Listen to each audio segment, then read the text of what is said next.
see that you're going, but very glad if you're going on to something better and greater and more exciting. Or could it be more exciting? Thank you. Thank you. Brilliant. Yeah. So, I'm Jane Powell. I'm the Chief Exec of Sussex Partnership. Glad we didn't leave Jane out. So great, let's go around virtual, and I'm asking Kessia to go for some names because she's got the screen right up there close. We have Anna first. Anna? Hello, everyone. I'm Anna van der Garg. I'm non-exec director and chair of the Quality Committee. Really good to see you all, to be here. Thanks. And Rachel. Rachel? Morning, everybody. I'm Rachel Goldsworthy. I am Chief of Staff. Lovely to see you this morning. And Mark. Oh, Mark. What, is that Mark Price? Yeah. Welcome to Mark Price. Mark, hello. Morning, hi. Yes, I'm Mark So Price Mark- from NHS Providers. I run the Govern Well programme and looking forward to seeing you all in October. We often like to observe meetings before we come and do training sessions for you, so that's why I'm here today. Fantastic, thank you. And Simon. Simon Blake. Simon, yeah. Hello, Simon Blake. I'm a non-exec director. Nice to see you all. Keith. Good morning, Good Peter, morning. Chief Medical Officer. No, that's it. Pete. Oh, Pete. Hello, Pete. Morning. Nice to see you. Oh, there you are. Yeah, very good, yeah. Too many Pete's, apologies. And Keith.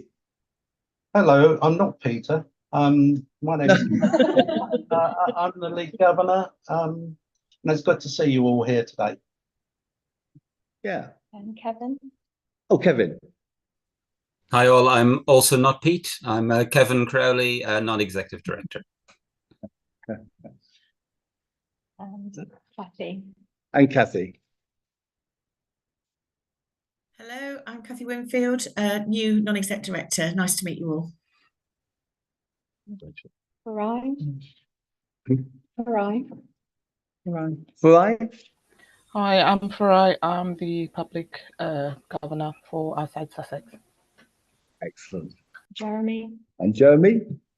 Yeah. Hi there. I'm having some technical problems. I'm Jeremy Power. I'm a service user governor for West Sussex. I'm hoping that's coming through okay. Yes. And finally, Laurie. Laurie Holding. And finally, Laurie. Yeah, so Laurie. Hello, good morning, everybody. And I'm a new, no, I think I am, from DLG YMCA in East Sussex. I know, Laurie, it's great to have you here. It's a warm welcome to you too. Thank you. And on the, yeah, that's great. So I think we're covered. And on the hellos and goodbyes, we've Kessia is on the move. Now you'll know, a lot of you will know Rachel. Rachel also is on the move shortly. So thank you for everything you've done, Rachel. And there'll be best wishes from the governors too. So I think we've certainly covered introductions. That's really good. And apologies for absence. We've got Adrian Wall and Karen Page. Karen Page is newly appointed third sector. He West Sussex Mind. And he can't be here today. Karen. Sabina. Karen. Karen. Oh, No, that's sorry. not Karen Page. Yeah, yeah. Sorry. That's all right. Sorry. That's okay. Yes, I think there was a couple of other apologies, guys. Yes, Julie Barker and also Stuart Richardson. Okay, Stuart Richardson. Yeah, lovely. Declarations of interest and eligibility. We haven't had any declarations of interest. That was, that's no problem. If you think of anything, let us know. Now, on the minutes of the meeting held in public on the 12th of April, that was my first one, and we don't have any matters arising or actions pending, but can I just check a correct record? Anybody happy with that? Yeah. Good. Thank you very much. Fine. Lovely. And we've had, now we're online, presumably, Kessia, so we're welcome to everybody viewing. We have had a question from the public, and the question was from one of our one of our staff members. And the question was really quite a constructive one and productive. It was about the youth engagement and participation manager. That's who the person is. And they were just asking about expert by experience or becoming a staff governor for the young people, so get young people represented. And it was really about if somebody wanted to get involved with the organisation, as a child or young person, how would they go about that? And Kezia has answered that very straightforwardly, in that you would become a member of the organisation, which is very easy to do online, and then you would put yourself forward and go through the usual process. The minimum age is 14 for pretty obvious reasons, and I think that's quite good, because we've got Keith, our lead governor, here, and I know, Keith, one of your objectives going forward is to do more engagement with the members and increase our membership, which is fantastic to have governors wanting to say that, and you're showing a good example by as lead governor. So I think that was the answer there. Kezia, was it? Yeah. Okay, and for discussion, oh yes, it's the Council of Governors Task and Finish group, and we've asked Simon Blake, who you've just met, non-executive director. What the background to this is that when I first arrived, or even indeed before I first arrived, I was really keen to get engaged with the governors and meet all of you. But I was also aware that we needed to make some improvements around communication engagement and feeling we could work closer and better with you. I mean, it's difficult when you go through a period of the pandemic, etc. And there were many reasons for it, but I just felt we should try and get to the bottom of some of the concerns you've got, and not just work solely with governors, but get some non-executive directors and governors together over a short period of time to work out where the problems are and then what we can do about it to resolve it, given that one of your roles as governors is to hold a non-executive, including me, to account. So it's really important we take this seriously and we listen to you. And Simon has done an excellent job. There's been other people involved. Anna has helped you as well as non-executive director. So Simon, if we give you the floor, that would be fantastic. Thanks very much, Sean. And I think perhaps the governors will decide whether they've done an excellent job when we get to the final report in September. But thank you for the vote of confidence. Firstly, I think I want to say we've had 2 meetings and we have 1 more left in September. And I want to thank everybody that's been involved from the governors and non-execs. So I think we've had some really rich conversations, which has really started to flush out some of the areas which we can focus on. And Keith and I will need to speak in the next couple of weeks as we start thinking where would be the areas of biggest impact. And I did mean to phone you last week, Keith, but unfortunately had a bit of an accident with the horse and ended up in pain, and so didn't phone you before this meeting, but I will phone you this week.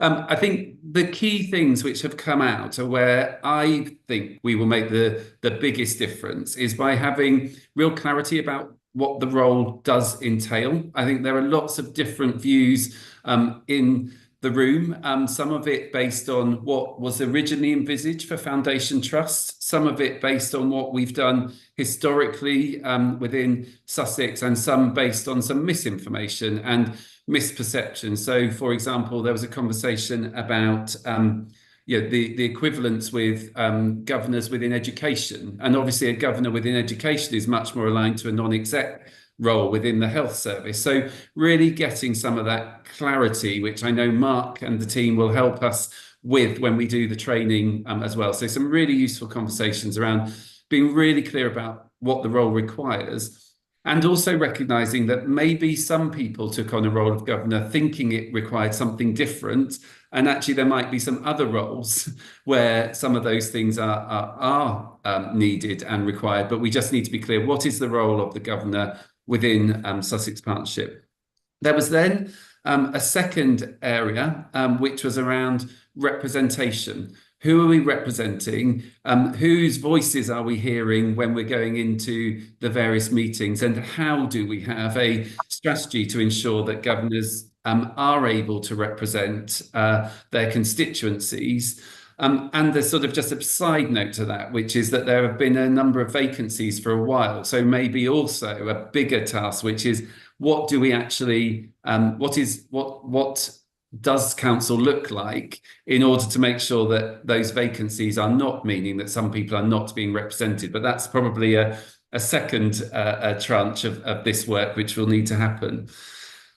There was then a whole series around what are we talking about when we're talking about accountability? And do we all understand how we work together in partners to achieve the priorities, the goals, and each of us understand our different role? And then how does that play through in terms of the way that we interact in meetings, in the subcommittees, in council, what is focused on within the council, and what does it really mean to actually be, to have those different roles, responsibilities, and to be clear about those accountability.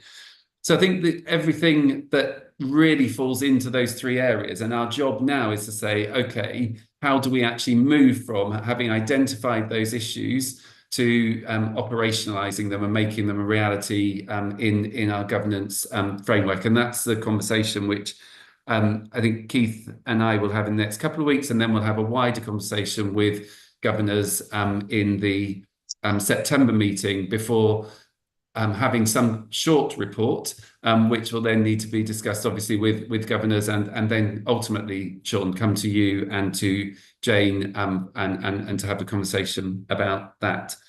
So that's the next step. So I'm hoping that we'll be in a position that by the end of September, you'll have that report, and we'll be able to start thinking about the way that we can just build on the successes, and then eke out the where there's misinformation, misunderstanding, get absolute clarity and put into practice. And I think the training in October will be a really important part of that for all of us. Is that a fair representation, Keith? Yeah, great. Simon, that's lovely. Thank you very much. Yeah, well, let's throw it over. We've got some time for some questions and comments, but I'd be quite keen to bring Anna in, who I know is a non-exec within the group, and give Keith an opportunity. So Anna and Keith. So, I mean, I like Simon, really pleased that we're doing this work. I think there's been a feeling for some time that we needed to have these conversations and really understand what the issues were. And those of us who are on the group, I think, I think by the end of the second meeting, we really understood each other's roles better, probably. I think, and I think what we now need to do is to think about how we develop that and expand that so that there's clarity across all of us, and not just for the Task and Finish group itself. And hopefully we're going to be able to do that, through bringing you a brief report, but also, continuing the conversations about how we can do better with you and for you. So I haven't really got anything further to add, Sean. And that. No, thank you very much, Anna. Yeah, that's great. Keith? Yeah, I'm not going to harp on the same subjects, but one of the things I'd like to get out of the Task and Finish group, or even after after it's finished, is to make the governor's role more interesting and enjoyable.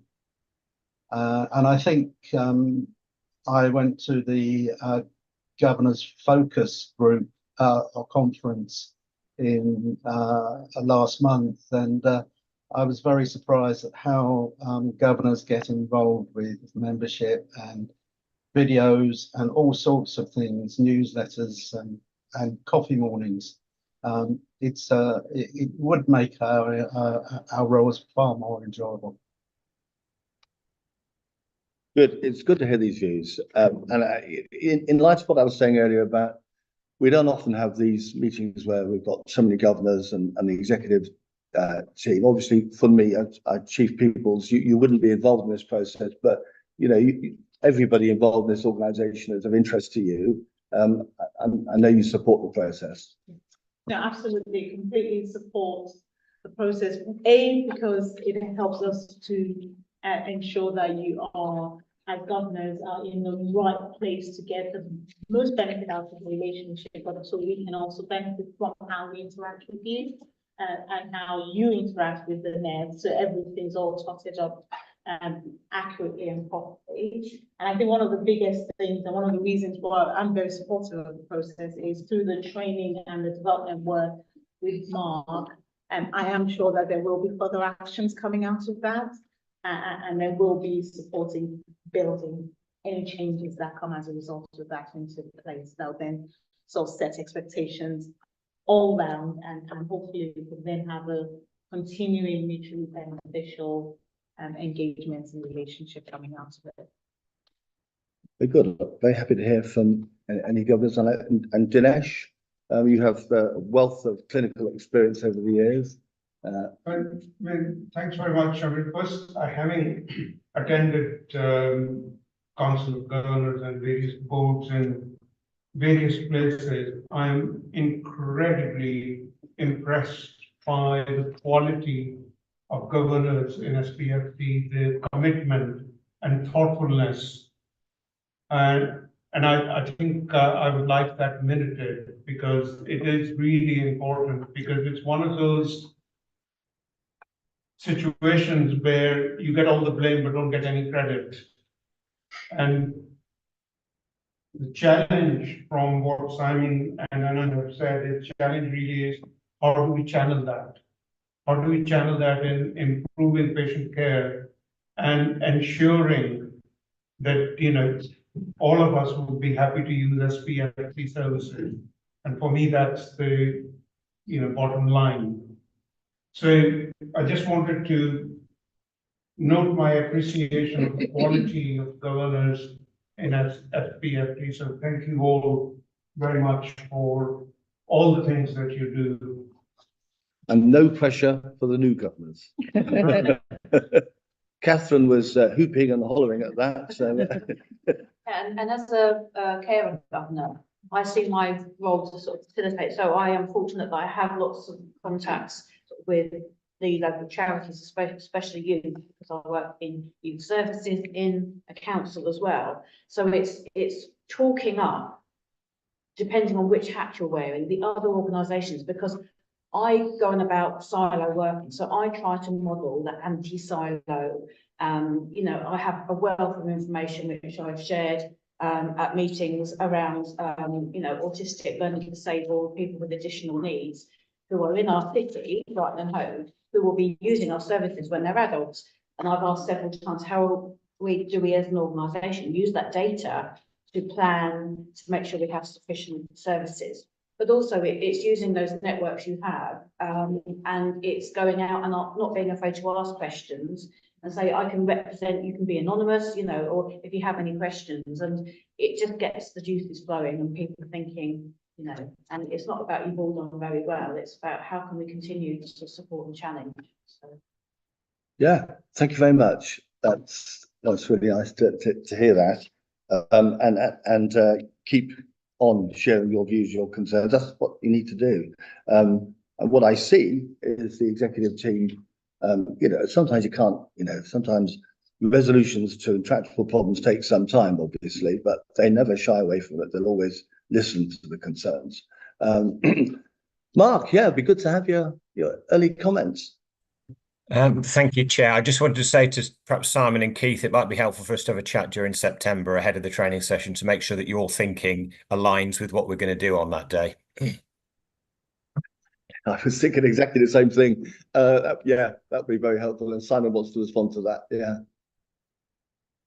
Yeah, absolutely, Mark. That'd be really important to do. So thank you. I guess I meant to also just say a particular thanks to Jonathan Simon, who has written a really helpful note following the meeting, and also done some work ahead of the September meeting. So I just wanted to acknowledge that specifically, because it was really, really helpful. So thank you, Jonathan, if you're in the room. I'm sorry, I'm not sure everybody's in the room, but wanted to. Yeah. Oh, very good. Thank you. Yeah. And we'll come to Dan and then finally Sam. Just a couple of points really. First, to say, Catherine, I completely support your idea of being anti-silo. I think there's a campaign in that. And I did want to say as well, just had a really enjoyable and helpful conversation before the meeting started about the role of the working group and the nature of, what does holding to account actually mean in practice. And my observation from that conversation is it's one that wouldn't have happened had we been doing the business online today. So it's really nice to be here and to have those informal conversations. Yeah, good. Yeah, excellent. Agree. Yeah, Sarah. No, I just wanted to say, I went to that Governor Focus meeting last year, and we were the only trust that I spoke to that weren't meeting in person. Okay. And it's been a tough slog trying to get us all here together. But I'm really happy to be here and with people's actual people rather than heads. And I think for lots of us, it's much more engaging. And so I just want to say, it's lovely to see you in person. I've really missed this. Yeah. Yeah, it's really good. That's really good. And so, there's a big plug here for more in the way of face-to-face meetings. I much prefer it. I know what Keith's going to say. That's because you live down the road. I know he's going to say that, but I do prefer. I'm a bit of a convert because when I was running the mental health network years ago, when the pandemic hit us, everything was online. Actually, we were much more efficient. And I was thinking, well, why didn't we do some of this? But you do miss the interpersonal, and that discussion you had before the meeting, and some intangible things that you can't really quantify, perhaps, are better face to face. So, very good. Okay, well, I think Simon, you've come back on the main screen again, which is good. All I wanted to do was to thank you for where you've taken us so far, and then we'll look forward to the report. And so what we'll do, and Jane's agreed to this, that when we have the report, because I mean some of the recommendations there, there's always categories. There'll be some quick wins that we can get on and just put right. There'll be some that we'll plan and implement over a period of time, and there may be others that's going to be quite difficult. That's where a conversation needs to happen with the chief executive, who runs the organisation with her execs, to see what we can do. But I guarantee we will be looking at every single one of them and trying our best to implement it. So thanks very much, Simon. So we'll move to the chair's report. What I thought I'd do is, given that I've only just recently finished, in fact, I'm still doing some national work and lobbying for a better deal for mental health, learning disabilities and autism with the department and, well, of course, with the new government now as well. I thought I'd just give you a few reflections on what's happening nationally, and others may want to help, like Simon, for example, and then relate that to close to home with Sussex, and bring in the parts I've got in my report. Well, I think it's fair to say, without getting into any trouble, is that the last couple of years, it has been quite difficult to get mental health up there right as a top priority. And, you can understand it with the pressures on the acute hospitals and all the stuff, the after effect of the pandemic on acute physical hospitals, difficulties in GP, the real challenges for local authorities with, lack of funding for many years.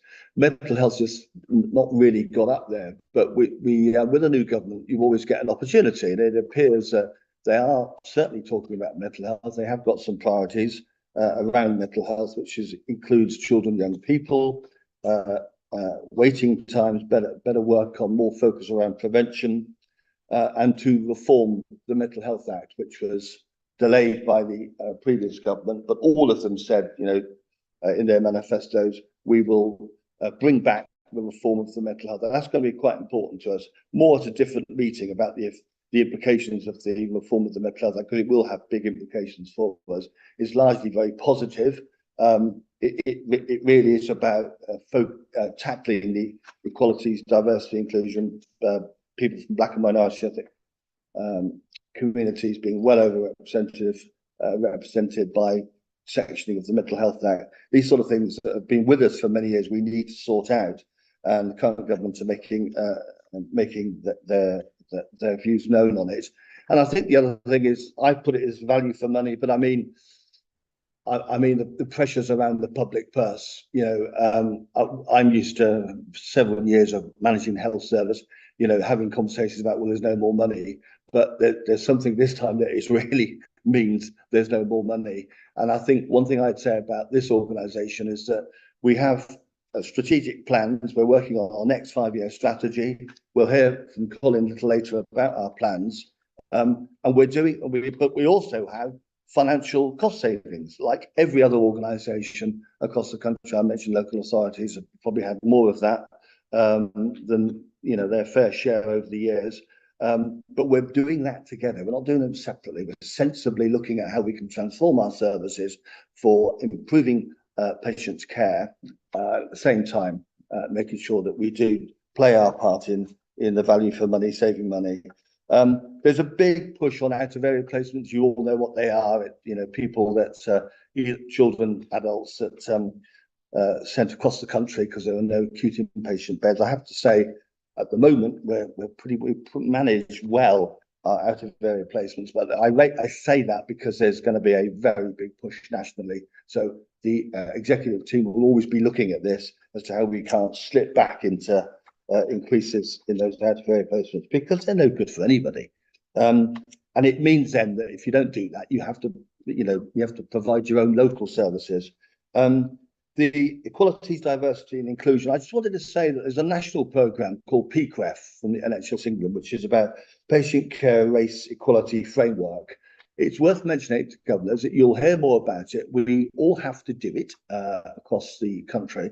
It's one of these, it's got a very good methodology attached to it. It's a cultural shift to being more culturally sensitive in your services, your assessment, treatment, and all the stuff that you do in an NHS trust. It involves, you know, a commitment from the board right through to all staff being aware of, and it links very much to the reform of the Mental Health Act I was talking about earlier.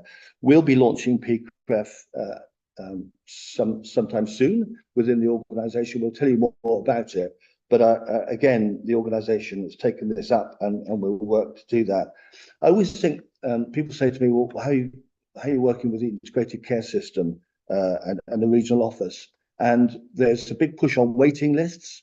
And I think the trick for mental health is it isn't just about the physical acute waiting list. We have our own waiting list and they're not good. So we need to include that. And we need to keep going with that because it's quite difficult. And just, I suppose, a shout out that times are quite tough. It is tough out there. Jane tells me that on a fairly regular basis. She should. And I listen to that. You know, you've got people that are medically fit for discharge in our acute inpatient units, and those numbers are going up. We don't have, you know, vacancies, although we went to visit a unit last week and there were some vacancies in one unit, but that is pretty rare. There's a lot of pressure on the service, and that puts pressure on the staff. So staff governors, shout out to you and all the governors when you appreciate our staff, and I see you do it and hear you do it. And I think just finally, really, to say that what people say in the integrated care system is mental health organisations are very good with collaboration, partnership, and working together. We're sort of a bit ahead on that. I think we are, and I think this organisation is. We can always do better, and it's good that we brought in the chief executive of our local mind, because I think working with the voluntary sector and local communities, and we have representatives of governors there, that is so important for us going forward, and we'll scale that up and focus on that a bit more. And a shout out to our local authority governors as well, because I talked about, you know, pressures within our system. We can release some of those pressures if the local authority were invested in and you know, you're able to do better on that score. And we know that, so we will work with you to ensure that, and you know, we can do our bit to raise those issues to government as well. I've had a question from people to say, you know, well, how's it going with the integrated care system? I think that the integrated care system is here. Stephen Lightfoot is the chair. I respect Stephen Lightfoot, he's very good. I think there are there's some bureaucratic frustrations sometimes, but they are completely outweighed by being part of a system that has responsibility for the whole of the social and health care, certainly healthcare, and mental health plays its part in that. And they will help us get the profile for mental health, so long as we, in a generous way, work with them. And I know that, again, the executive team are working with the integrated care systems a lot, and that's a really important relationship with us. Bulk of our finances comes from the integrated care system. And then just a quick word about the regional office, because that's how the NHS works. The integrated care system, we have to meet with the regional office, which is a subset of NHS England. And again, they're there to offer us support. They're also there to manage our performance, and when we do something wrong, they'll let us know. But they're there for support, and I'll spend quite a bit of my time making sure that those relationships are productive and they're constructive, because then you get a better return for the organisation, and I think you'd expect me to do that. That's my outline of the report. I'm very happy to ask any questions or take any comments. And Dinesh. Thanks very much. Going back to something you were saying, just making an offer, which is the staff, governors, or any who's need some help in cultural competence training. I'm very happy to do that. Second thing that may be worth thinking about, this group meet at some point where I could present examples of good clinical practice from around the world, which doesn't cost us very much. And maybe people can have ideas as to, how to work with community organizations or involve, your local barbers or physical trainers, etc. Yeah. So the offer is there. Yeah, thank you, Dinesh. Yeah, very good, very good. Yes, let's come to you first, and I'm up to Jane. Yeah, it's just in relation to, I think it's item 2.14, the chair before, about the move from June to 16.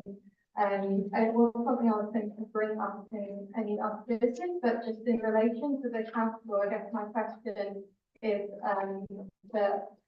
has any considerations that have been given as to this, how the switch to teams might impact the accessibility for some governors and members? No, a very good question, and I'm looking around the room for help on this one. So, do you want to so I'll pick it up to start with, shall I? And then so every move that we do comes with a quality impact assessment, which includes equality. So we definitely did, not just for the governors, but for all staff and all service users. And it's there are some pros and cons, but on balance, we feel that it is the most appropriate way forward in terms of data security, in terms of accessibility. But it is something we will obviously keep monitoring as we go along. But it definitely came with a quality impact assessment, because this is part of a wide scale digital programme, which has now moved into Colin's portfolio within the restructure of the exec directors. So yes, the answer is. And we'll keep an eye on it. Let us know, if things, if things tricky and difficult, we'll listen. John just stretching his arm. It went up. I thought no, that's right. Yeah. I just wanted to mention one positive step around the IC. It's a very positive step around our links to the Integrated Care Board. Over to Jane. Yes. So every integrated care board in the country, thanks to work actually Sean did in his previous role, has to have a mental health representative on every board. Up until recently, that was Dinesh, not this Dinesh, a different Dinesh, who was the chief medical officer at NHS Sussex, who has since left. I was invited to be considered as the board member for the ICB, and it was put to open. It was. The nomination was considered by the Mental Health, Learning Disability and Autism subcommittee of the board, and then proposed to Stephen Lightfoot as the chair. had the interview about 3 weeks ago. I have to say, I thought I was going to a meeting with him and then realised it was an interview. But anyway, I passed the interview and I've been invited to be the mental health representative on the ICB. I think what's important to note here is I'm not representing SPFT as the member of the board. I'm representing the population mental health needs within Sussex. So I have to step back and not talk about SPFT unless it's relevant because it's about population health. But I'm now, and it probably, Sean has very kindly said I'll be released. It's 1 to 2 days a month in order to do that. Yeah, great stuff. So we've got Simon and John. Let's take Simon first. And yeah, Simon. I just did a clapping hand, not a raised hand, Sean. Oh, sorry. Yeah. Oh, yeah. No, we've got a Jonathan. Yes. The ICB, does it have a pool of funding to fund innovation, or is it funding meetings? The ICB doesn't fund meetings. Just to be clear, that's not what it funds. Well, What the ICB does is they have two approaches. The ICB is part of NHS England and it has an oversight and a commissioning responsibility. So yes, it has a very, very large budget and the vast majority of our funding comes through the ICB that is for delivering services. What are some outcomes that is actually delivered for mental health patients in the Sussex area? So if you look at our integrated performance report, those are the outcomes. So which is attached to this Right. board. What would you identify as the most important contribution the ICB has made to mental health in Sussex? So I think that's around. So bear in mind the ICBs have only been operational for 1.5 years. So when you're looking at population health outcomes, that's too short a distance of time to be able to measure. So what you measure in the meantime is more transactional and more, but the aims are around life expectancy, around health outcomes, things like that. So at a higher level, and then they do that through commissioning us to deliver services that will improve those long-term outcomes, and the voluntary sector and the local authority. So commissioning all. Well, a great question, because we can bring that to the, I'll choose my moment, but we can bring that question. It came from a governor. What outcomes for mental health? In the measurement of life expectancy, that's one measurement, but there's a far more critical measurement, which is healthy life expectancy. And it's, if intervention only prolong life and don't prolong healthy life expectancy, then you have to question what is the point of it.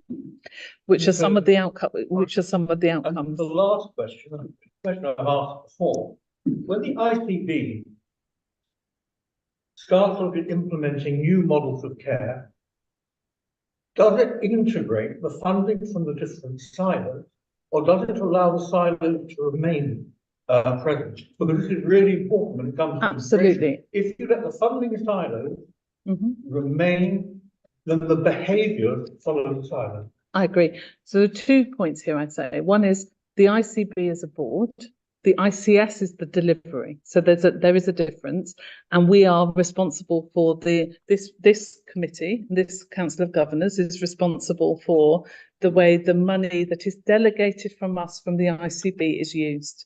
So the questions you're asked would be appropriate to you to ask the ICB board when it goes to public. And I know you've been before and put questions before the board, haven't you? So they're not really questions for here.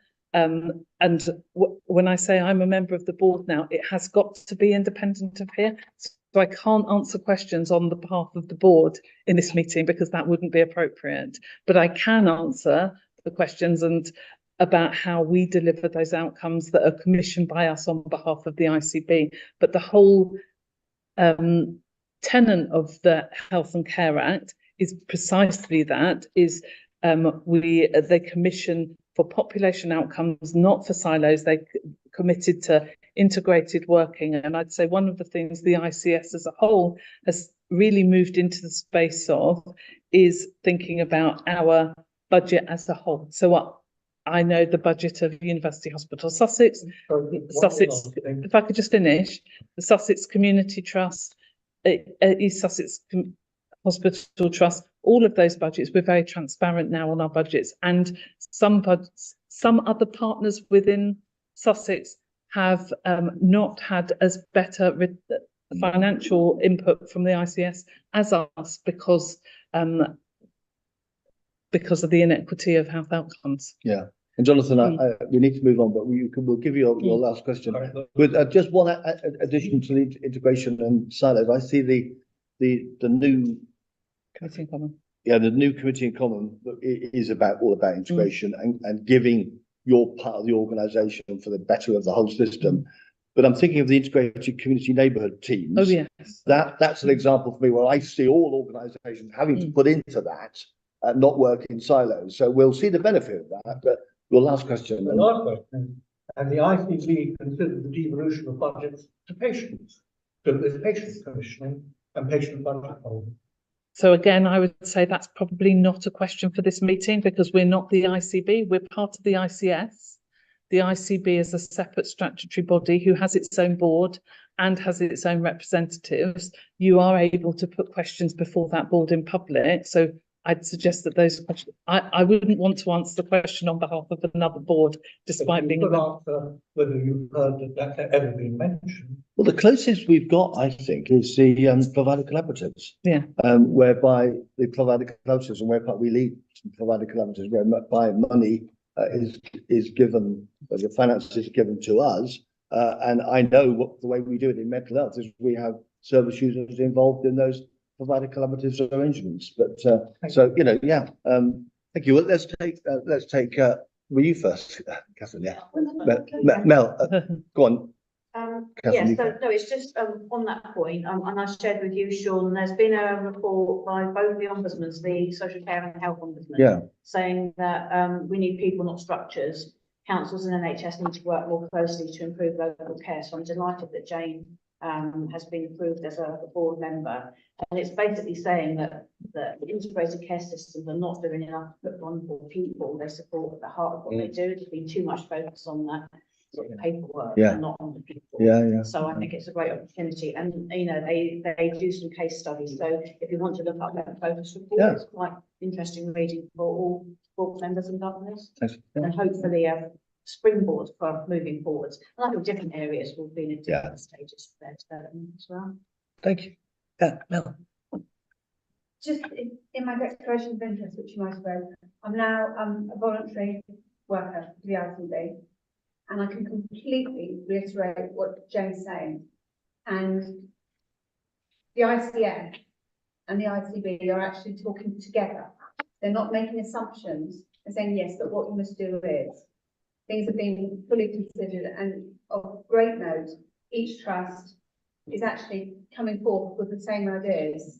And when I say the same ideas, I mean the same ideas to approach that need addressing.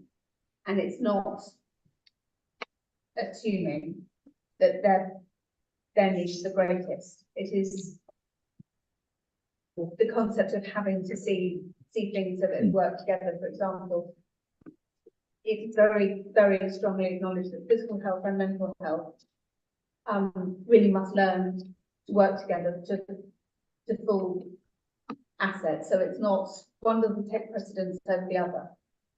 And that's been very, very exciting to hear. But it's not just hearing it, you're seeing ideas being put into action. So she's not saying it for effect for the meeting. It really has been very, very noticeable. Great. Thank you very much. Quick one from Dan, and then we'll move on. Yeah, it's just a quick one. Just one practical example that speaks to Jonathan's excellent questions is we're talking with our ICB colleagues at the moment and our voluntary sector partners across the system about how we can make better collective use of our resources and our expertise to deliver recovery college education programs to our local communities. And it's a really good example where historically you've had silos operating, you've had different pots of resources being used in different ways, and the system not always working as effectively as it might do together. So that's something that we're actively exploring at the moment. Yeah, thank you, Dan. So we're going to come to the lead governor report. So Keith, and then we'll run through the committees and we'll take a break. I'll try and bring us back to time. Keith. Oh, I might be on mute. Just a second. Oh. No, we can hear you. Yeah, we can hear you. No, you're on. No, you put yourself on mute. Well, there we are. You can hear me now. Yes. Right. The League Governor's report. Just a few things that I did over the last quarter.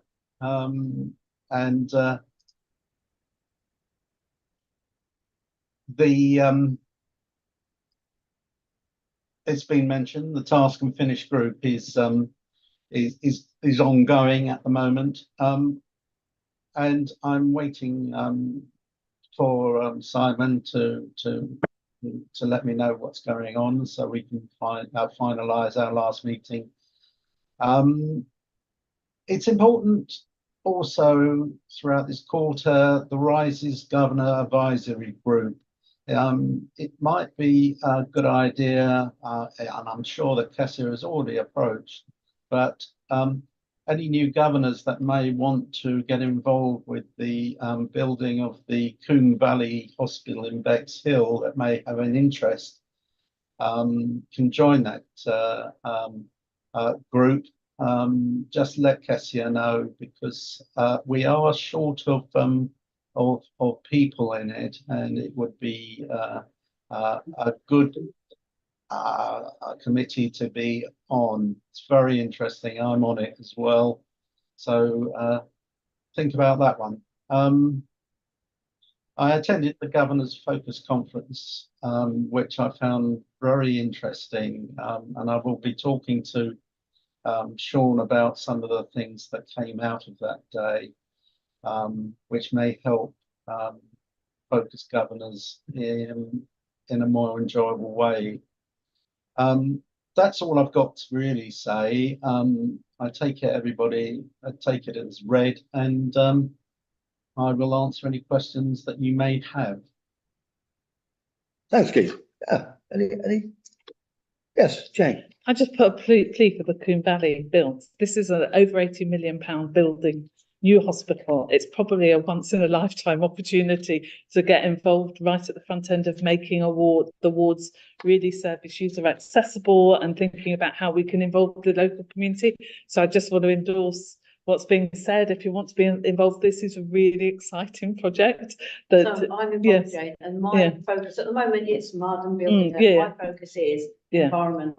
Because we know that is a massive impact on the outcomes, especially for those who are neurodivergent or physically less able. I will hold them to account if they don't actually deliver on what the plans were, because we don't want bright, noisy, inaccessible environment. To be the opposite. So I would say, if anyone's got an interest in that, at the moment you might go on, it's all about buildings and boots and hats. So I think we're going to be thinking about everything from artwork to chairs to what it feels like to go into the unit, what this operating procedure of it's really quite an exciting opportunity to get involved. Anyway, that's end of plea. Yeah, that's lovely. Yeah, of course we will. Yeah. Pleasure, send more info. Yeah, we will. Yeah. That'd be great. Yeah. Thanks very much indeed. Great. The Quality Committee on 25th of June. Anna. Hello, everyone. I hope you can hear me all right. I just want to start by saying a huge thank you to Jonathan and Gabby, who have been our Governor Observers at Quality Committee. Really value your contributions and observations and challenges to us on a regular basis. And obviously Gabby is now moving on, but just want to kind of record a special thanks to Gabby from us for all that she's done to really enhance the work of the Quality Committee. So for those of you who are new, just very briefly, the Quality Committee receives reports from a number of executive committees, as well as annual reports on particular areas like health and safety, immunisation, legal reports. And our focus is on safety. Patient safety is absolutely kind of core to what we're about. We are also focused on effectiveness. So how effective are our services being and operating, and how can they be more effective? And the final piece is on experience. What's the experience of patients and carers and their families, and how can we improve on those? So safety, effectiveness, and experience are our three areas. And we scrutinise various reports on an ongoing basis, and hopefully see trend lines in what's happening, and comment on those. So I think, just firstly to say, I think, continuing efforts by the committee to ensure that we keep that really strong focus on quality of what we're delivering, and also on improving the measurement so that we know what's going on throughout the services that are delivered. And I think we're getting better at combining information across all clinical services. And as you know, we've split more into these divisions. So trying to get into the detail of what's happening at divisional level is really important if we're going to really build the picture and measure what's going on. So combining information across clinical services, understanding the resources that we need to deliver those, and critically important to understand patient experience at that level. So I think we're getting there. The exec has been, really kind of working hard on what we call the quality dashboard. So that's giving us that information that I referred to in a way that I hope we understand better what's going on. Secondly, I think delivering patient safety is a clear priority through the new patient safety, the National Patient Safety Framework, and the Quality Committee has really welcomed the proposal from the executive to develop a new centralised, dedicated team to ensure that we do deliver on this. And I think we're particularly focused not only on reducing the number of patient safety incidents, but also on how we create better opportunities for involving families in discussions about what has gone wrong and what could be done differently in the future. And I'm sure, Quality Committee and the exec would really welcome your thoughts on both those things. On the staff side, we receive very detailed reports from the People and Culture Committee, and I'm pleased to say that we're seeing a continuing reduction in vacancies, in staff turnover, and in sickness absence rates. We've received really good reports on equality, diversity and inclusion, on gender, ethnicity, and pay gap reports, with clear objectives on ways that we want to improve things there. We're not doing well enough on that yet, but we know how we need to get there. I think the annual reports, for example, on health and safety, immunisation and legal reports, I hope are accessible to you, and very happy to take any questions on any of that. I'll stop there, otherwise I'll take up too much time. I'm sure we're overrun already. Thanks. Yeah, thank you, Anna. And Jonathan was nodding in various parts of that. Jonathan, you heard the committee. Yeah, I've got two observations. The first reflects what you started in your report, talking about the issues of fiscal constraint. And what I'd like to do is actually quote something from the board paper, which is going to be presented in a couple of days. And this is from the Quality Committee. The committee welcomed assurance that all planned savings schemes have been subject to a detailed quality impact assessment with input from multidisciplinary teams, with each scheme having been carefully considered through the lens of safety, experience, effectiveness, and risk and mitigations identified. Members noted that while the quality impact assessment process has been thorough, there would continue to be significant quality risks within the Trust's current structure and these would be reflected on divisional and organisational risk register. But the bottom line is that quality can be pursued, but the value which is delivered by an organisation is a function of quality and cost. And if the cost becomes constrained, it has a direct effect on the quality.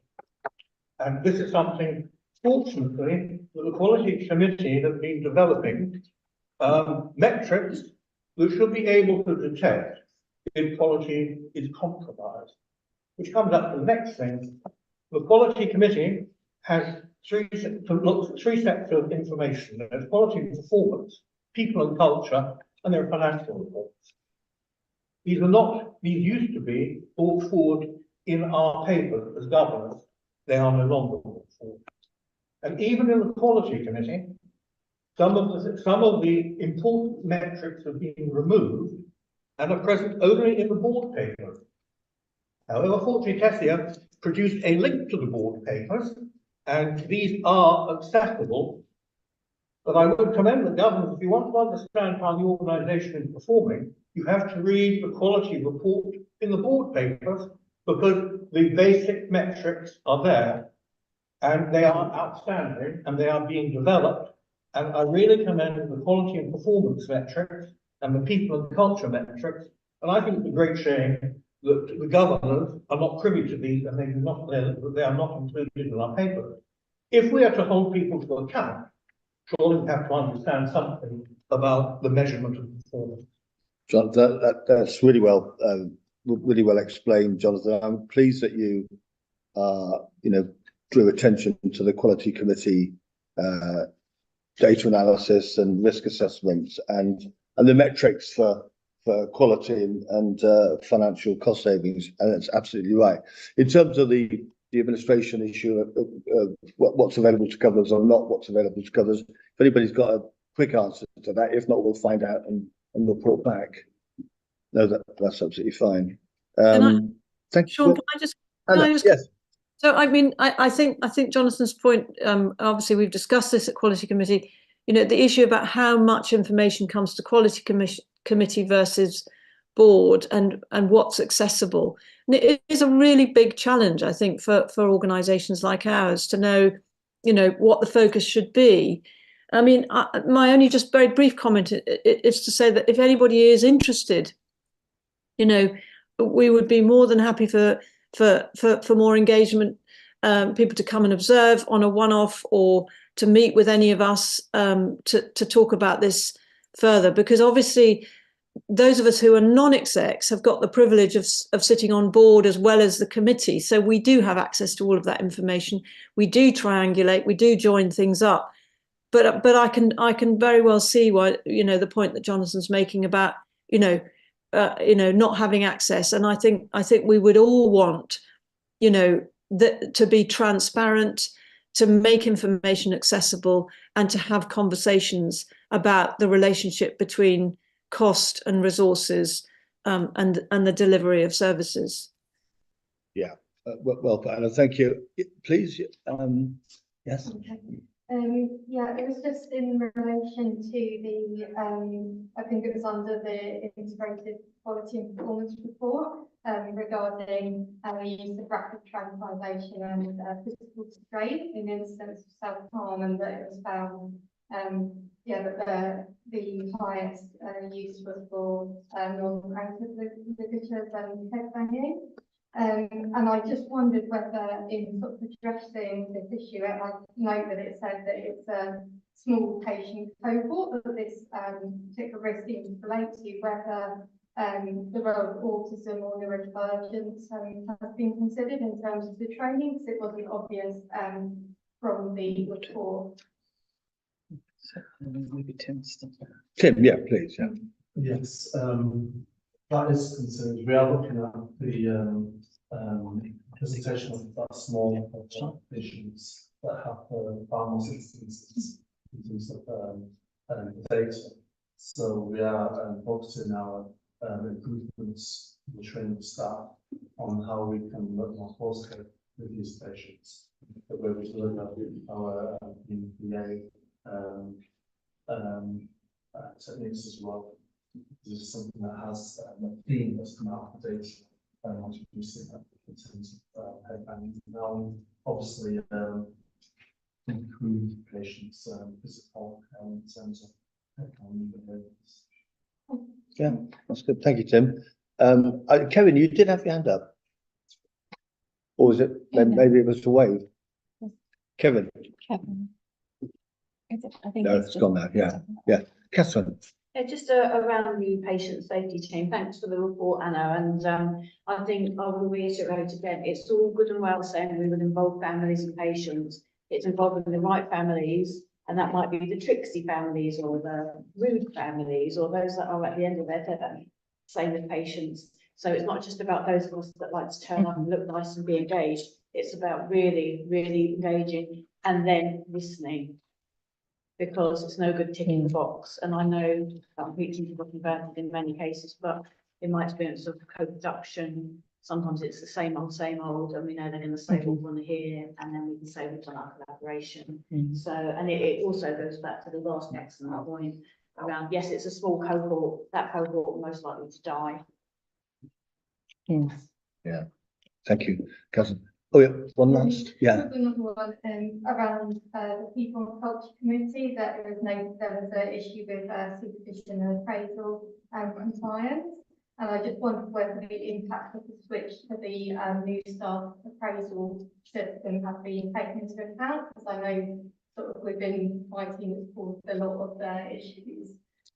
Okay, yeah, well, Filmy, thank goodness you're here. Happy to take that. So, the move to the new style was one of the reasons for addressing the issue. So the issue with supervision and appraisal has been an issue for 24 months running, and research and analysis with other better performing trusts has shown that actually being able to do it in a dedicated window is supported. So most of the trusts that have that appraisal window have better conversations, because it's about looking forward into the year ahead and helping people to feel informed and having ownership about their career, their plans. And there's something about it not being formative, and the real evidence that we're looking the year ahead is saying, tell me, what are your plans for the year? What are your career plans? What do you want to do in this job? And so on and so forth.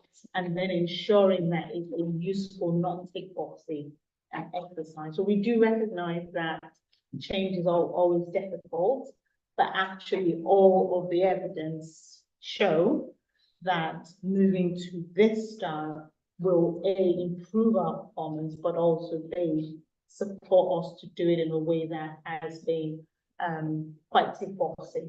And the evidence we have that has been tick boxy, our staff survey says that 80% of our staff historically have completed their appraisals. Only 20% have found it to be of any value.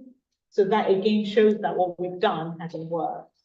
So it's about being able to use the data that we do have to make insightful decision making, and that's why we've taken this approach. Yeah, but well spotted. Good question. Thank you. Yes, so let's move on to the Finance and Investment Committee. Simon, please. Sure, thank you, Sean. For those of you who don't know, I've been chairing on an interim basis, and Anil will be taking over shortly to our new non-exec director to chair this committee. I'll take the paper as read and just want to draw your attention to two particular areas. One is obviously the financial recovery plan, and just a conversation which was had about obviously the risk to that recovery plan if we don't identify some of those areas, and needing to take further action later down the line, and an assurance from the staff that work was in hand, some lessons learned from last year, and therefore really focused on trying to identify where those savings will come from and what is plan B, and plan B is being worked on. So just wanted to point to that. And then the integrated performance report, whilst we recognise it's really important to come to both committees, I think we are not quite sure whether we're doing what we're expected to do with it, and worried in not knowing exactly what we're expected to do with it, that we might either be focusing on things that we shouldn't, and as part of Anna's committee, or not focusing on some things that we need to do. So I've taken an action to talk to Anna, and then to work through what, where and how we either, well, so we're really clear about what's expected and we do the job with that. Yeah, Simon, thank you very much. That's great. Does Farah want to say anything? Farah, would you like to? No, I've got nothing to add. Okay, thanks very much. Any questions? Mel is also the observer governor on the committee. So I don't know, I think Mel's in the room and may have something to add. Apologies. Don't apologise, what was of great interest and something that I think you will have all been thinking about is something that was spoken of strongly was agency staffing and costing. And at all times, the execs invited questions and the non-execs answered with clarity. And there was discussion and debate. There was no argument. And there was depth of discussion. And excuse me, I've written my notes out with clarity. I'm not reading something someone wrote. Quality for money was something of good discussion. It wasn't just, right, well, what we've got is and what we'll spend is. There was quality of discussion. And both execs and non-execs were highlighting issues that needed addressing, needed approaching, and discussing in fashions and ways. No argument was incurred at all. It was discussion, it wasn't even heated debate. Financial impact was spoken about, and that was for each subject, so nothing was skipped over. No input was, no subject was just at greater height, so everything was discussed equally. And one thing that was a very good notice is future planning was discussed, and no presumptions were made about the amount of money that were going to be received or possibly obtained, and whatever we put it in, it was future planning for each thing and potential ideas. But each party, be they execs or be they non-execs, they asked a precise question. It wasn't skirting around the issue, so we could say we addressed it. It was very noticeable. Thank you for having me there. Well, that's good reflections. Well, thank you. Yeah, thanks very much. So I know that's what I don't know whether we've got this right, but that's one of the things that we were trying to do here, was just to give you an opportunity to reflect on the committee's particular reference to you know, chairing and the non-executives role in it. So thank you very much. The audit committee, we don't have, I'm just going to double check, Nitin's not on the screen, that I can't see him. I don't think Nitin's been able to get here. So we might have to send a report around about the audit committee, unless Keith, you'd like to, as you're at the committee, we'll certainly give you the opportunity to say something. Keith? I wasn't actually at this committee. The only thing I would say is that the audit committee is responsible for risk, whether it's reputational risk or financial risk. And reading the papers which were submitted to the committee, I don't have any concerns as to the committee's ability to be able to undertake the role. I have no concerns at this present time. Kevin, thank you. So yeah, Kevin is part of. Yeah, we have the document there, but Kevin, please, yeah. Yeah, I was just saying, I was at the committee. I can report in summary if that helps. And again, I'm not going to do a précis of what Nitin has already written. I think this is sort of the assurance and meta assurance committee, really, isn't it? Kind of what sits above all of the assurances, just to make sure things are going okay. it was sort of an end of year review meeting, really looking back and making sure the accounts were okay and sending them on to the full board for approval. I think the big thing for this committee was the new external auditors and them sort of getting into their groove and sort of getting to understand us and getting to form relationships. It's really important that external audit function works well. And bearing in mind where we were 6 months ago with not being sure we were going to have external auditors, I think that was, I think them getting into their stride and starting the working relationship was really important. And you've seen the summary reports on internal audit. We're doing okay. And I always ask the question of our external auditors and internal auditors, how are we doing relatively? And and I think we get that sort of assurance from them in the pre-meeting as well, that actually not bad at the moment. And I think the areas of concern are well known. The areas of focus this year have been described in the audit plan, and I think it's relatively steady state within that bigger challenge of everything we described at the start of the meeting around money, quality, and getting things right. So it was, I think, an end of year wash up and a planning for this year meeting. Great summary, Kevin. Thank you very much. Great stuff. Yeah, so on to time, but Funmi will take us over time.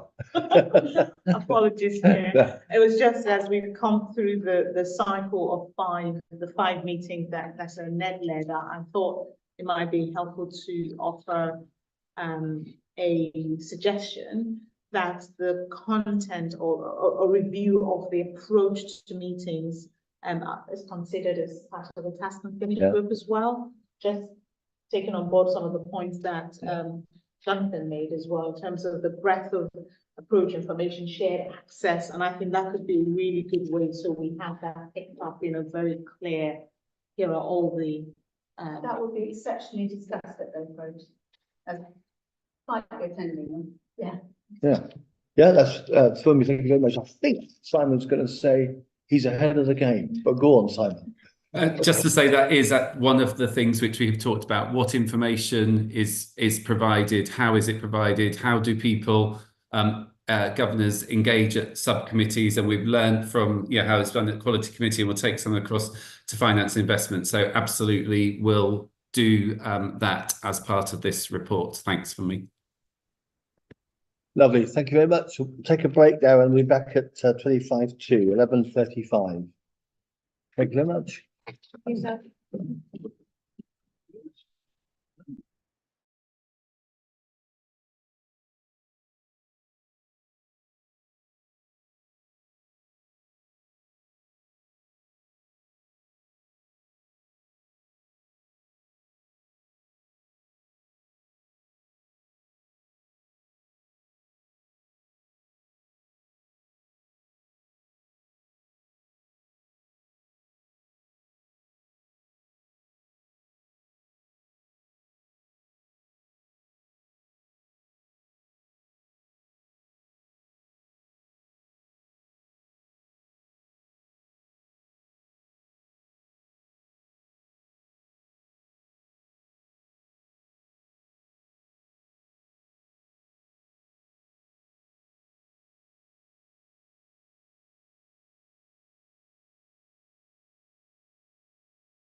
I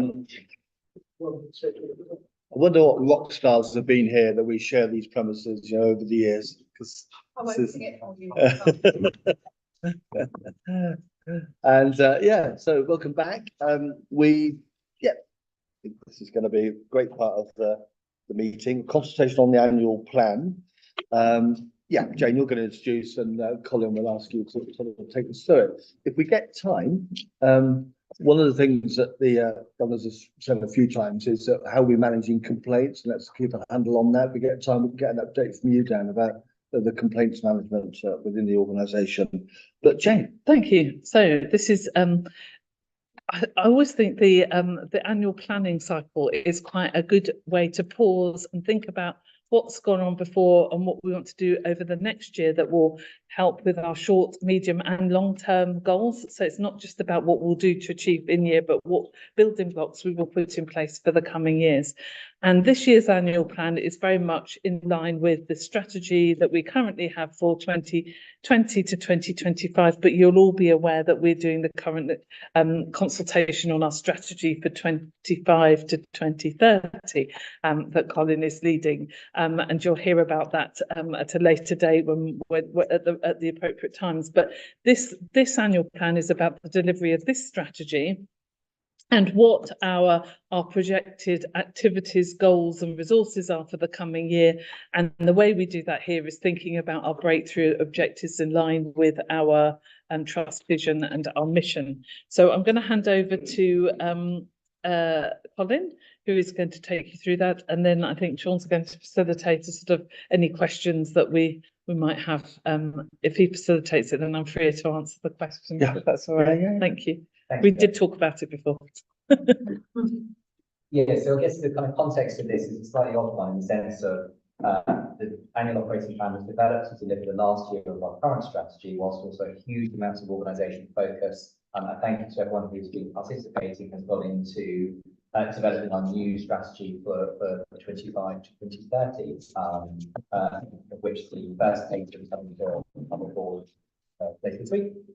The other thing just to say in terms of the annual operating plan, in terms of its development, so obviously we do this each year. We usually start in the autumn. We usually get the NHS plan guidance on Christmas Eve. It's generally a present for us all. And so we usually kind of sort of well ahead of the financial year end in terms of actually trying to synthesize our plans. Particularly from NHSC, what we get is obviously the financial information, but also what's going to be expected in terms of kind of activity performance. This year, for a number of different reasons, there was quite some delays in us receiving the guidance, which has then sort of slid and pushed our sort of operating plan further and further back, which meant that unfortunately we weren't able to take it at the board until June. But pleased to say it did go to the board last June. There was some minor feedback from non-execs in terms of a couple of kind of sort of particular areas, but it was sort of supported at that meeting. What I'll do is just give a kind of a brief summary of that. I don't propose to kind of go through it page by page. It is quite a long document, as understandable, because we're a big and complex organisation. But I guess the aim of this, if you like, is to try to set our deliverables within this financial year within the context of our current vision and strategy, and then also with a focus on the delivery of our breakthrough objectives for 24-25. The board was very clear that what they wanted to do was, rather than sort of rewrite a whole fresh set of breakthrough objectives in the last year, was to look at those that we've had in previous years, where we focused on sort of the short-term objectives, and then think about this year as being the opportunity to focus on what we described as being our kind of sort of medium-term objectives. So you'll see in the slides, that's how it's being kind of highlighted. The key focus areas for us within those breakthrough objectives is very much about improving the quality of care planning for service users. We know that that's something that we still need to make some significant traction about. I know we've had conversations with the council previously about organisational kind of sort of performance around that. A really important breakthrough objective being led by our Chief Medical Officer is very much around looking at outcome measures. So rather than just continuing to deliver services, and it's going to go back to some of the comments earlier, how are we really able to kind of evidence the positive, well, hopefully the positive impacts that we're having on people who are accessing our services, whether we're thinking about clinical outcome, but also really thinking about experience as well. They both need to go hand in hand.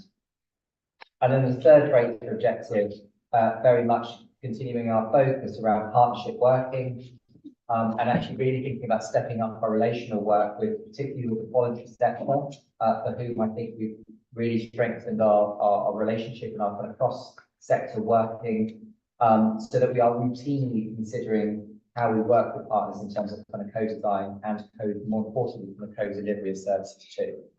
And I think organisationally for us, that's an area which is incredibly important, but also an area that really challenges some of our kind of historic culture that we're having to sort of work through.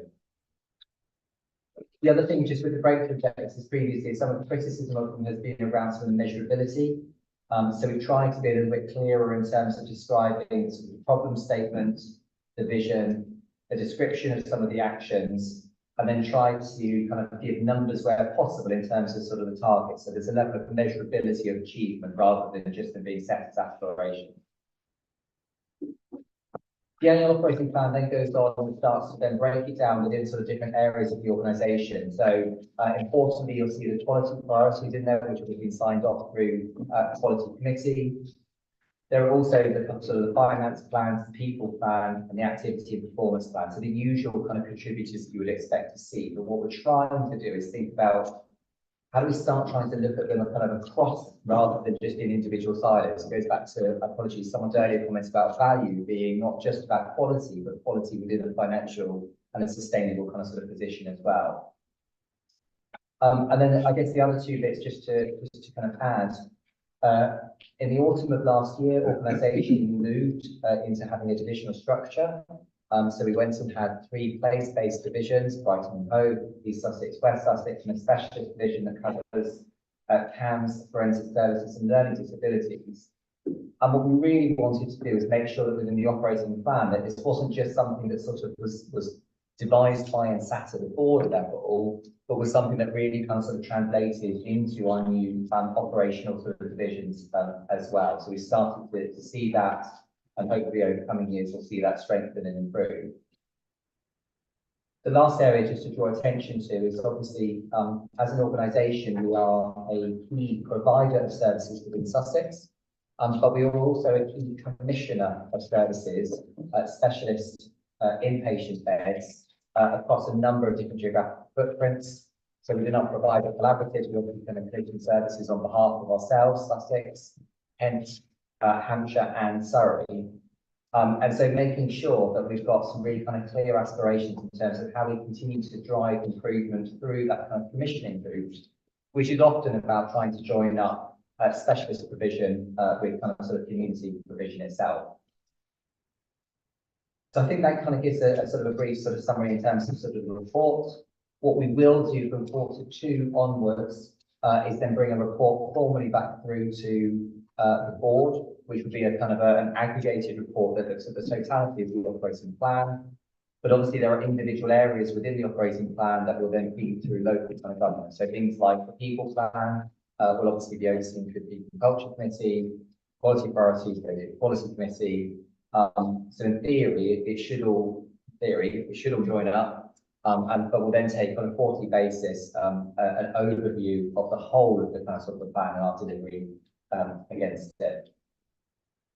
That's probably all I was going to say. Yeah, thanks, Scott. Any headlines? Or I know we'll come back to the strategy that we're working on. Any headlines on that? In terms of the strategy? Yeah. Where to start? I know. I think so. I think the headlines are so the strategy work is moving forwards really well. We've got a paper coming to the board later this week, which puts a proposal in terms of our vision, our values, our purpose. I think we have been blown away by the level of engagement that we have had. So circa 3,000 different different kind of contributions that have been made through some really well attended events, lots of kind of online feedback, lots of I was in a group a couple of weeks back where we brought together the kind of the sort of the strategy development group, which is kind of working on the delivery of this. We have a like an expert reference group that sits alongside it. They all came together for a session, had a very lively conversation about trying to sort of synthesize things, looking at it through different lenses. So it's progressing well. The autumn will be really critical for us because obviously that's when we're going to start to really put flesh to the bones. I think it's one of the areas that we do need to really kind of pin down is the bits about the kind of what's our role with different kind of groups of populations. But what's lovely is, and what's come through really sort of strongly is values around compassionate. It's consistently come through phenomenally strongly. Collaboration has come through incredibly strongly. And also accountability as well has come through really strongly. So it's been a pleasure thus far. Yeah. I'll judgment to the end of it. It's been a pleasure thus far to be leading it. Great, good, lovely. I'll facilitate the discussion. Yeah, that's right, Catherine. Thank you. So I think what's really important, and being a data nerd, the use of data has come up throughout this session already this morning, and I noticed that our data manager is going. So that's one point. But the breakthrough mission under the breakthrough objectives, champion the rights of people with mental health and learning disabilities. No mention of autism or neurodivergence there. I know there's later on mention of that, and I know this is an old one, and hopefully in the new strategy it's going to be, I know it's going to be far more prevalent. And also targets for only 20% of care plans to be co-produced and services to co-design. Seems quite a low target. I know our bench line is, we haven't measured it. And final observation is, great, if you can produce a care plan, marvellous, but unless it's followed, it's just a plan on the wall, which is literally what can happen. Yeah. So I would rather see a plan on a fag packet that's followed than a fancy thing that's taken, staff and service users 10 hours to complete and make look all fancy. Yeah. So those are my observations. I did read it in detail. There's quite a lot of word soup in it as well. Right. I'd like to see it simplified for the future. Yeah. That's great comments, Catherine. I'm keen to bring in our clinicians, Tim and Peter. But before that, Colin, is there anything you want to respond to? Anya? No, I think probably worth bringing them in sense around that kind of care plan. Yeah, exactly. Yeah. Can I just Jane? Just one thing. We can't change the wording of the mission because it's the old strategy, so that's why it's not there. So it's not that we're ignoring it, but for this year, no, absolutely. But it is being considered within the new strategies. But I think it's important because we've got new governors here as well. That was the old version, and this annual plan is about that one. So we have to use the wording. Yeah. So I thought Peter and Tim, we'll come to Peter first. You can comment on care planning, Peter, but it might be more Tim. But the outcome measures that you're working on, that's a particular issue for NEC that we're working on. Building the evidence so we can evidence that we're making impact, which is one of the parts that Jonathan was talking about. I mean, it was directed to the ICBs. How are they going to impact? But they commission our services. We need to provide the impact as well. Peter. Thank you, Chair. Thank you, Sean, and thank you for giving me the opportunity. So to try and put this in terms that I welcome feedback on, because finding the right language for this this story or this narrative, I think, is going to be very important for us in the period 25 to 30. So this year, really focusing on how are we as a trust, how are we as a community going to find out the population health segment that our people come from? So if you have mental illness, if you have severe autism, if you have a significant learning disability, you will die 20 years earlier than matched populations. And interestingly, the reason that you die isn't because of suicide or because of the mental disorder you have. Some people with learning disabilities, of course, will have a chromosomal reason for their early death. But in general, people are dying because they're dying of respiratory disease, cardiac disease, the common cancers, the complications of weight and diabetes. In other words, our people are dying of the kind of conditions that government policy has described as core 20+5, a set of vulnerabilities based on ethnicity, poverty, mental illness, etc., that for whatever reason means that you find using services probably more difficult. And interestingly, those services are not just services for intervention, but it looks as if that population also find it rather difficult to use services for prevention, primary prevention, immunization, cancer screening programs. Do young women get human papillomavirus protection against cervical cancer? The kind of things that holistic medicine needs to look at if we're going to make a difference here. And we would like to build into our data linkage, into the way we work, a connection then between the population health segment you come from with your diagnosis. Diagnosis being important because it is the way you get a licensed prescription for a medication. It is the basis on which you are given access to psychotherapies within the NHS. Maybe it's less relevant to social interventions. So for that reason, we also need a formulation. We need to understand biological, psychological, and social components of a person's life. And if we get that right, we can then build a care plan that addresses the biomedical, it addresses the psychological need, but probably most importantly, it addresses the social determinants of health, the kind of things that are driving on people who come from the core 20+5 population health segment. And if we get that right, the really tricky bit then is to work out whether people have benefited from what we've done. Now, you'll remember Aradarzi, you'll remember the surgeons. They said it's quite straightforward. We'll have patient-reported experience, we'll have patient-reported outcome measures, and we'll have clinician-reported outcome measures, and that will give us a really true picture of whether people are getting better from the evidence-based interventions that we're offering.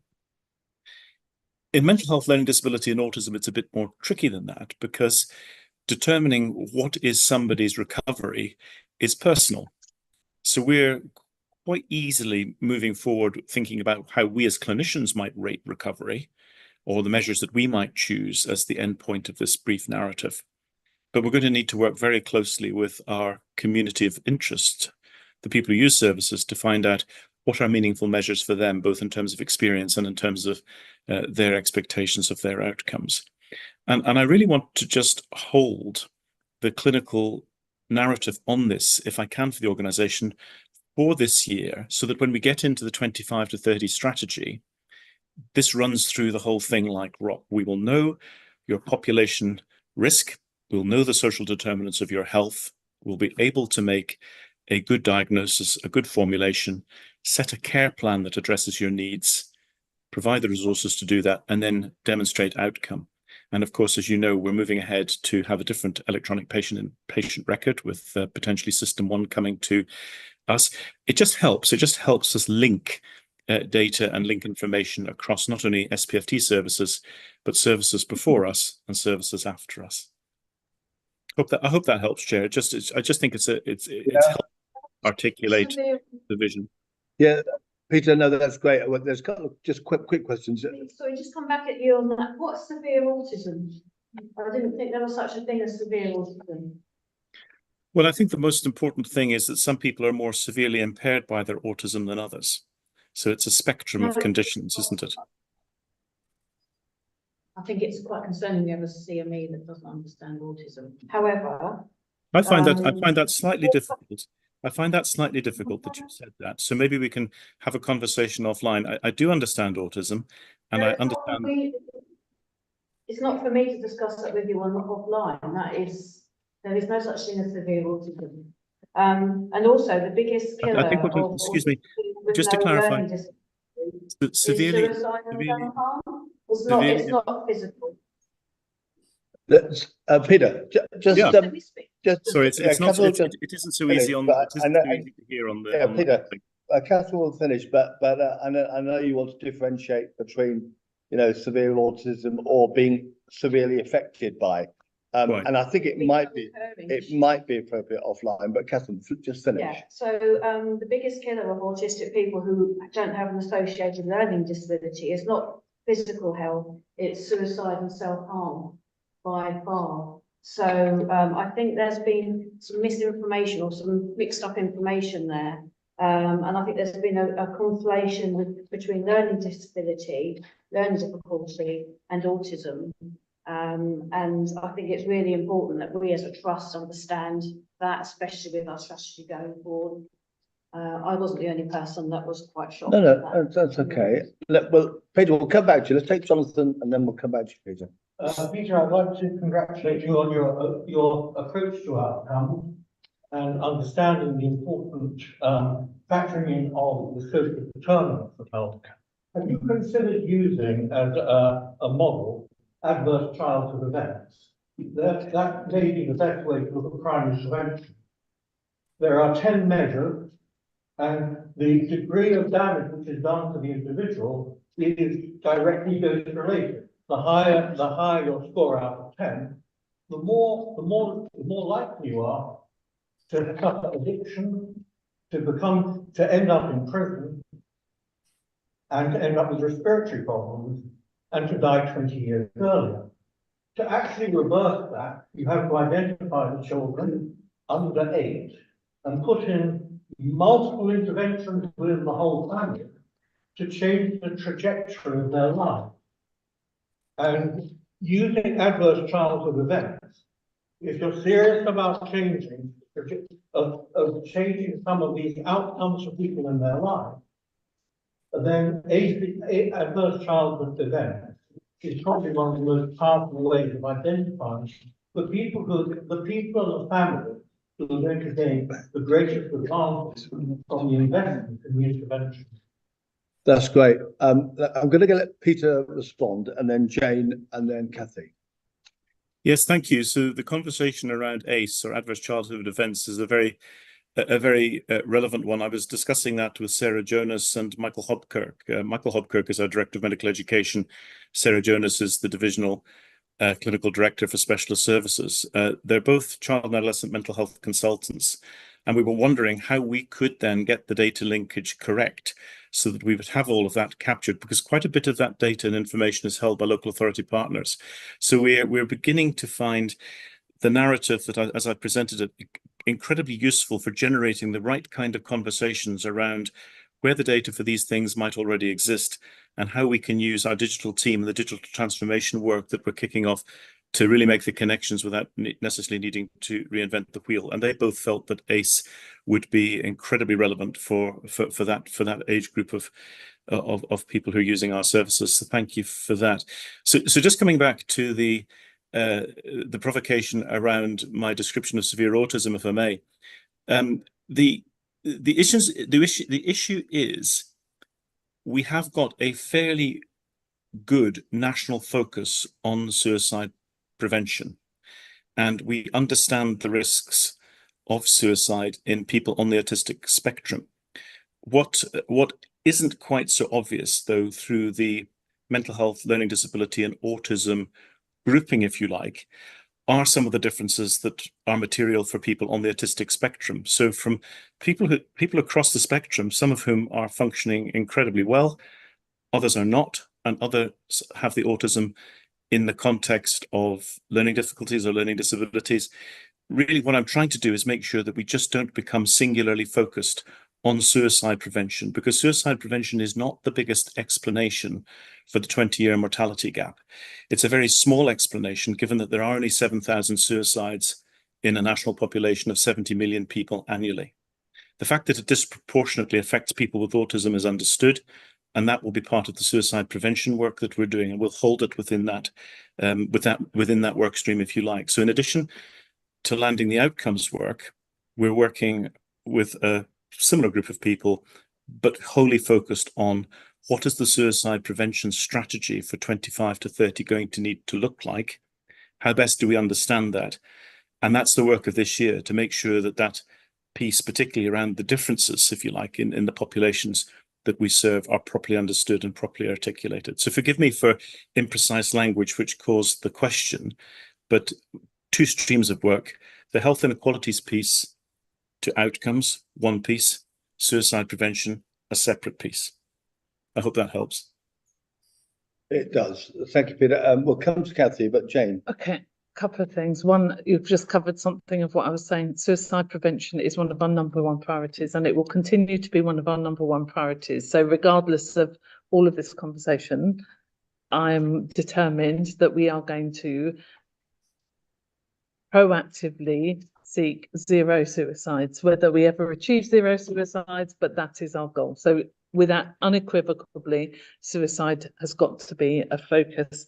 In relation to your question around the 20% target for care plans, I know it sounds low.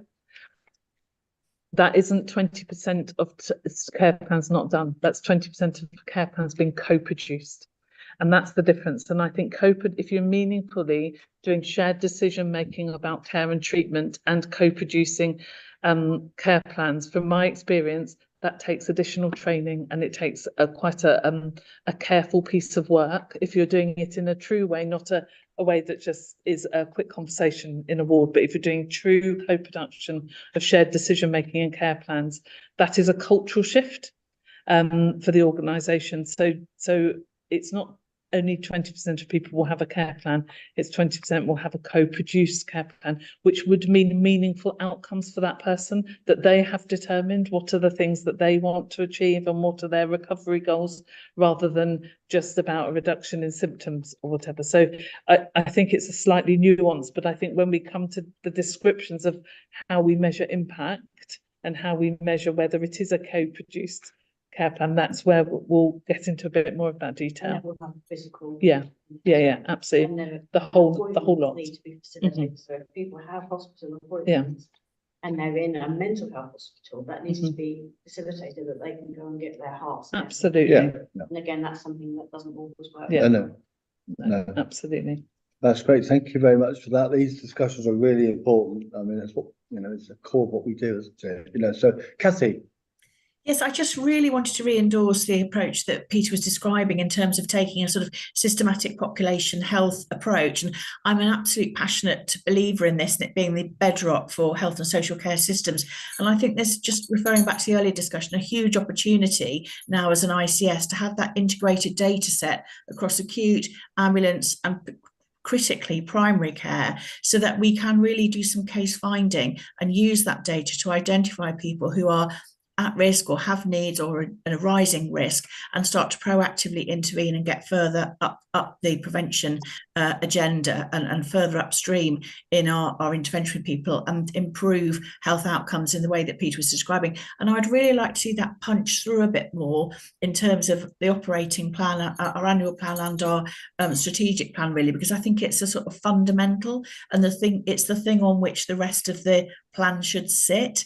That really informed discussion, and I think we'll be able to see, the variation that we've previously described across the geographical patch. But I think it will drive those integrated neighbourhood teams that we also touched on, and will drive the right responses and the right allocation of resources in particular areas. So I'd really like to see that coming through as the foundation which drives the development of our models of care in partnership. Thanks, Kathy.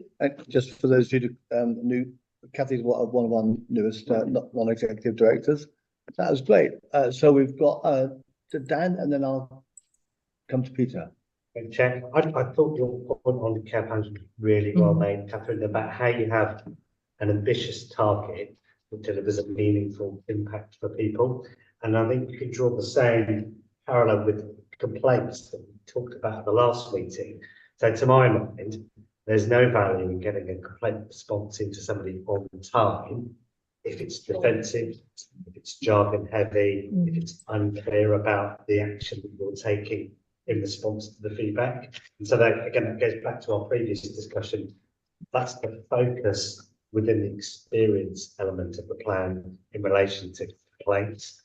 And looking ahead, the next year, what we're setting out to do is to make sure that those complaints are all clinically led, to make sure that we have independent investigation complaint responses outside of the service concerned, and also to make sure that we're crystal clear, both corporately and within our divisional services, that we've done what we said we would do in response to individual and that we complaints. feed that back into our strategy and all our, because if we keep making the same mistakes over and over again, we're not doing our complaints procedure very well. Okay.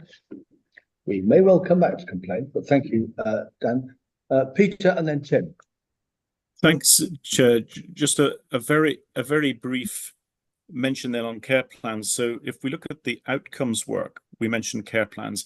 If we look at the suicide prevention work, we're being guided by the National Confidential Inquiry into Suicide and Safer Mental Health Service, NCISH, and we're looking to implement their areas of safe care. Key to that is co-production of a care plan, and key to that care plan is a co-produced safety plan. And the really interesting challenge in that for all of us is how then do we engage carers and supporters in the co-creation of that plan, particularly given that some of the time people in our care will not want their carers and supporters involved. So this is the level of sophistication, if you like, that we're looking into. The reality of a co-produced care plan that involves carers and supporters, will it work on a wet, windy afternoon in Worthing? Is a real plan that genuinely works for people when they need it? And that's sometimes been the criticism of plans of care or care plans in the past, that they've been beautifully curated and constructed on paper, but haven't been able to be applied on that bank holiday Monday or at 4 a.m. on a Tuesday when a lot of people are on annual leave that are mentioned in the plan. So it's really getting that 20% of quality now is the ambition. It's quite easy to hit a 95% paper target. It's much more difficult to get these plans to a place that they will work reliably 95% of the time. Right, yeah. And Tim's our Deputy Chief Nurse. Just wanted to say, in terms of care plans, as in risk assessment, I agree with you. It's not about the care plan itself or risk assessment, it's about the delivery of the objectives and the which is great. But the reason why care plans are important is because many of our patient safety incidents is that poor communication between different agencies, carers, patient. So it's really important that it's a very clear care plan with clear outcomes. With the patient at the centre of that, thinking very much about their needs. Thank you very much. Yeah, thanks, Tim. Colin, thank you very much for that. Then we'll just come to an update on complaints in a minute. But this is consultation, and we've heard a lot, and it was really helpful. When's can people write to you or write to us? Yeah, if there's anything we'll come back to about, we'll have to say about it, and then obviously this will come to the board at the end of Q2. Just one very quick one, just to finish with as well, is that really helpfully West Sussex is just about to hopefully we publish their mental health JSNA. So whilst that's only mental health focused, actually, so having reviewed it, it's an incredibly comprehensive document. Strategic needs assessment. Yeah, sorry. Well done. Yeah, no, very good. But that'd be really helpful for us. We've already got the really well writing is good, but that really helps us then understand our population and to then be able to overlay the data in terms of our services, where we're hitting gaps, etc., etc. So yeah, there's a real focus on understanding the population and how we impact them. And on that, understanding the population, I will say in a minute. But Mel, let's have your comments. Yeah. I'm completely with what Colin means.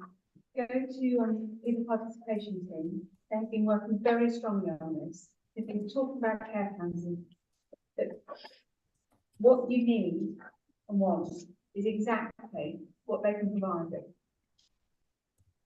And it's been provided by both staff, patients, family, and because family and care come from two different angles. And they would love to have some just slight inquiry, at least of all I know you've got. Yeah, no, definitely. I'll bring up with Dan and the team. We think it is how we all work together to support. And on population health and the evidence that the methodology regarding the evidence that Peter was talking about, it's just thought about public health. We were at a regional meeting the other day, last week, and somebody from the public health department went through the poverty statistics of the region and some really important public health data that was very useful. I mean, we've probably heard it all before, but every time somebody speaks about that, it was a very fruitful conversation. And of course, you can base your plans on evidence about what the population is around. And we have a different population in Sussex. We need to understand it. I'm hoping, Peter and Tim, you get good input from public health, which I think mainly is in local authority. So again, shout out for our local authority representatives. It's really useful to work in conjunction with our public health colleagues. But it was something I thought that maybe for a future board meeting, we'd have something around specifically around the population of our health, of the population health of the population of Sussex. Yeah. Very good. Thanks very much. So, yeah, well, Dan, we'll close up shortly, just earlier, but Dan, is there anything that you haven't said about the complaints, procedures that we've got at the moment and any data you've been working on? I guess just to build on what Yeah. I was saying, there are a couple of points I've made. One, we had a really powerful presentation at the board workshop recently from somebody who co-led the independent investigation at Edenfield, where there have been significant problems with patient safety. And one of which is that there's avoided complacency because these problems with patient safety can happen anywhere. Second point that struck me when he was talking about complaints, he said your complaints process is your opportunity to change. And that's very much the ethos that underpins our complaints improvement programme that we talked about at the last Council of Governors meeting. And when I talk about the improvement programme and improving quality, I mean that on three fronts. One is timeliness, that I mentioned. Secondly, as important, tone of voice to avoid it being culturally defensive. And thirdly, clarity of content, actually hearing the feedback and responding to it, being crystal clear about the action we've taken as an organisation to respond to that feedback. So that's an ongoing piece of improvement work. We've made improvements over the last year and a half. We have much more that we need to do, and that remains an area of focus for us. Okay, thanks so much. Any quick points about that? Brilliant, thank you, Dan. Really, it's just for me to say that, well, I think it's been an excellent meeting. I really do, and I said at the beginning that, the governors and non-executive directors and the exec team as well together, we don't often have that opportunity face to face as well, or mainly face to face. I'm getting the distinct vibe that you'd like face to face. In fact, we get this kind of meeting happening on a more regular basis.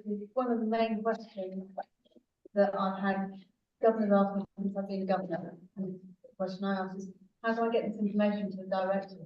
Yeah. So a meeting like this is superb because you're getting that information forward.